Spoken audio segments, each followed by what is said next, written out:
ఇక డీటెయిల్స్ చూద్దాం. బీజేపీ లోక్సభ అభ్యర్థుల తొలి జాబితా విడుదలైంది. తొలి జాబితాలో మొత్తం 195 మంది అభ్యర్థుల పేర్లను BJP general secretary Vinod Tawde ప్రకటించారు. ప్రధానమంత్రి నరేంద్ర మోదీ మరోసారి వారణాసి నుంచి పోటీ చేస్తున్నారు. హోంమంత్రి అమిత్ షా గాంధీనగర్, లక్నో నుంచి రాజ్నాథ్ సింగ్ బరిలో నిలిచారు. తొలి జాబితాలో 34 మంది ప్రస్తుత కేంద్ర మంత్రులకు చోటు లభించింది. ఫస్ట్ లిస్టులో తెలంగాణ నుంచి 9 మంది పేర్లను ప్రకటించారు. సికింద్రాబాద్ నుంచి కిషన్ రెడ్డి, కరీంనగర్ నుంచి బండి సంజయ్, నిజామాబాద్ నుంచి ధర్మపురి అరవింద్, చేవెళ్ల నుంచి కొండా విశ్వేశ్వరరెడ్డి, భువనగిరి నుంచి బోరా నర్సయ్య గౌడ్, నాగర్ కర్నూలు నుంచి పి భరత్, జహీరాబాద్ నుంచి బీబీ పాటిళ్లకు బీజేపీ అవకాశం ఇచ్చింది. ఇక హైదరాబాద్ నుంచి కొంపెల్ల మాధవీలతకు ఛాన్స్ ఇచ్చారు. హాట్ నియోజకవర్గంగా భావిస్తున్న మల్కాజ్గిరి నుంచి బీజేపీ అధిష్టానం ఈటెల రాజేందర్ను బరిలోకి దింపింది.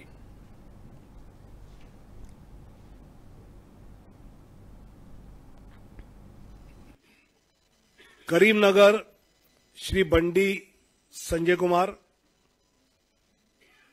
निजामाबाद अरविंद धर्मापुरी, जहीराबाद बीबी पाटिल, मलकजगिरी इटेला राजेंदर, सिकंदराबाद श्री जी किशन रेड्डी, हैदराबाद श्रीमती डॉक्टर माधवी लता, चेलवेल्ला कोंडा विश्वेश्वर रेड्डी जी, नागर कुर्नूल शेड्यूल कास्ट आरक्षित पी भारत,